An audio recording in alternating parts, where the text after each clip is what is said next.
চাৰিওফালে মাটি বাৰীৰ কাৰণে কম্পিটিশ্যন দি আছে। ইয়াৰ অৰ্থটো হ'ল তাত আদানীক মাটি দিব বিচাৰিছে আৰু অসমবাসীক চেভ কৰিব বিচাৰিছে। এই কথাবিলাকৰ ভিত্তিত আমি ভাবোঁ যে অসমত এখন বিকল্প চৰকাৰ অসমৰ ৰাইজে বিচাৰিব আৰু আমাৰ কেম্পেইন যাতে আৰম্ভ কৰিব পাৰোঁ তাৰ বাবে নিখিল ভাৰত কংগ্ৰেছ কমিটিৰ সভাপতি মল্লিকাৰ্জুন খৰ্গে ডাঙৰীয়া, আমাৰ নেতা ৰাহুল গান্ধী ডাঙৰীয়াই অহা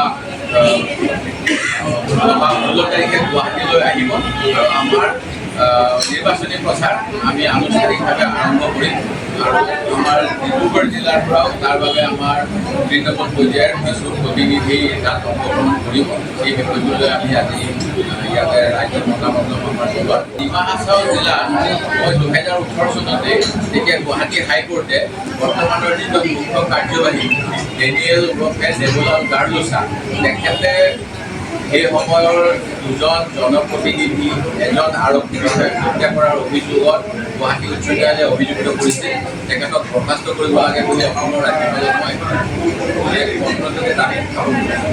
কিন্তু তাৰ পিছৰ পৰা এতিয়ালৈকে আমি দেখা পাইছোঁ যে ডিমা হাছাওত দিনন্দিন বিভিন্ন ধৰণৰ হত্যা অপহৰণৰ ঘটনা চলি আছে আৰু অতি শেহতীয়াকৈ এজন ব্যৱসায়ীয়ে আজি দুদিনমান আগত ইমেইল যোগে তাৰ আৰক্ষীক জনাইছে যে তেখেতক দেবুলাল গাৰ্লোছাই ভাবুকি প্ৰদৰ্শন কৰিছে যে তুমি ব্যৱসায় নকৰিবা, তুমি কোনো ধৰণৰ তাত শান্তিত থাকিব নোৱাৰা, মই তোমাক হত্যা কৰোঁ।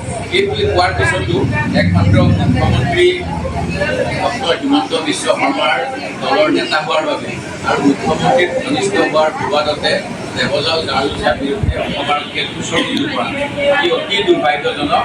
আৰু এনে ক্ষেত্ৰত মই আজি আপোনালোকে যি অসম চৰকাৰক দাবী উত্থাপন কৰিব বিচাৰোঁ যে তেখেতসকলে দেবুলাল গাৰ্লোছাৰ বিৰুদ্ধে যিটো অসম আৰক্ষীৰ নিয়ম অনুসৰি কেছ হ'ব লাগে সেই গোচৰ ৰুজু কৰে আৰু তেওঁৰ বিৰুদ্ধে ভইচ ৰেকৰ্ডিং আছে।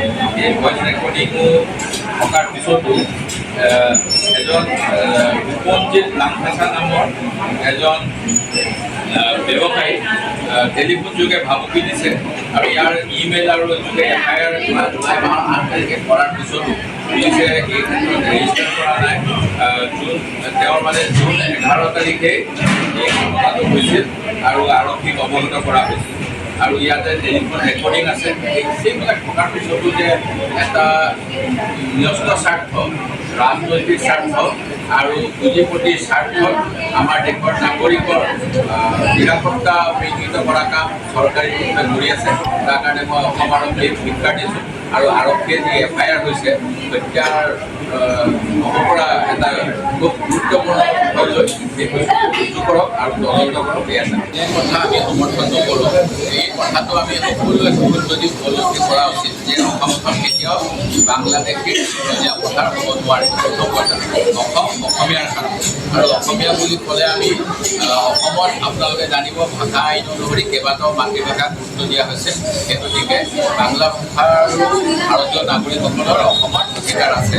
কিন্তু যি সময়ত 1956 চনৰ আইন অনুসৰি ভাষাভিত্তিক ৰাজ্য গঠন হ'ল সেইখিনি সময়ত অসমৰ কংগ্ৰেছ নেতা শৰৎ চন্দ্ৰ সিংহ, ৰমনাৰায়ণ বৰুৱা আদিসকলে অবিভক্ত গোৱালপাৰা জিলা বৰপেটা এই অঞ্চলৰ ৰাইজক কৈছিল যে আপোনালোকে অসমীয়া মাতৃভাষা বুলি ক'ব আৰু তেনেকৈ কোৱাৰ কাৰণে ভাষাভিত্তিক ৰাজ্য গঠনৰ সময়ত আমি অসমখন পাইছোঁ। এতিয়া সততে চৰকাৰী পক্ষৰ ফালৰ পৰা ঘোষণা দি থকা হয় যে বাংলাদেশী, বংগভাষী অথবা বাংলাদেশ মূলৰ বিদেশী নাগৰিক বা সন্দেহযুক্ত নাগৰিকে অসমখন গ্ৰাস কৰিছে। এই কথাটো চৰকাৰীভাৱে কৈ এটা উত্তেজনা বৃদ্ধি কৰা হয় আৰু তাৰ ফলত কোনোবা সংগঠনে এনেকুৱা কথা কৈছে আমি এই কথাখিনি কেতিয়াও সমৰ্থন নকৰোঁ। আমি অসম সাহিত্য সভাৰ প্ৰথম প্ৰতিষ্ঠাপক সভাপতি পদ্মনাথ গোহাঁইপুৰুৱাই যি অসমীয়াৰ সংজ্ঞা দিছিল, জ্যোতিপ্ৰসাদে যি অসমীয়াৰ সংজ্ঞা দিছিল, আমাৰ স্বনামধন্য নগেন শইকীয়াচাৰে যি সংজ্ঞা দিছিল ন অসমীয়া বা হোমেন গোহাঁয়ে কলকাছিয়া বা সাহিত্য বা যেনেধৰণে অসমীয়া সংজ্ঞাৰ সংজ্ঞা দিছে সেই সংজ্ঞাটোৰ ভিত্তিত অসম চৰকাৰে যেন কাম কৰে সেয়া দাবী জনাওঁ আৰু সকলোকে লৈ অসমীয়া জাতিটো আগবাঢ়ি যাওক। কিন্তু মুখ্যমন্ত্ৰীয়ে কয় যে দেশৰ 5খন শীৰ্ষ ৰাজ্যৰ ভিতৰত এইখিনি কৰিবলৈ হ'লে যিবিলাক নামনি অসমৰ জিলাত যিটো প্ৰডাক্টিভিটি হয় সেই প্ৰডাক্টিভিটিক আওকাণ কৰি নোৱাৰে। আমাৰ খেতি পথাৰত আমি এবাৰ খেতি কৰোঁ, আজি যিটো ৰাজ্যৰ উৎপাদন, সেই উৎপাদনত বেছি অৰিহণা যোগায় কিন্তু নামনি অসমৰ জিলাসমূহে বা নামনি অসমৰ অধিবাসীসকলে আমাৰ উজনি অসমত কাম কৰিবলৈ আহি আমাৰ প্ৰজেক্টখিনি কৰি আছে। আপোনালোককো মই ফিল্ডত যাবলৈ কৈছোঁ, যিটো নম্বৰত ফিল্ডত গৈ আপোনালোকে চাব ইয়াত যিবিলাকে কাম কৰি আছে, যিবিলাকৰ কাৰণে গ্ৰছ ষ্টেট যিটো ডমেষ্টিক প্ৰডাকশ্যন GSDP যিটো কাৰণে বাঢ়ে, সেইখিনিৰ কিন্তু অৰিহণা নামনি অসমৰ ৰাইজৰো আছে। আমি যেনেকৈ ইয়াৰ পৰা চাহপাত দিওঁ, আমি ইয়াৰ পৰা খনিজ সম্পদ তেল দিওঁ, ঠিক তেনেকৈ মানৱ সম্পদটো নামনি অসমৰ যথেষ্ট আমাৰ অসমৰ GSDP ক্ষেত্ৰত আগবাঢ়ি আহে।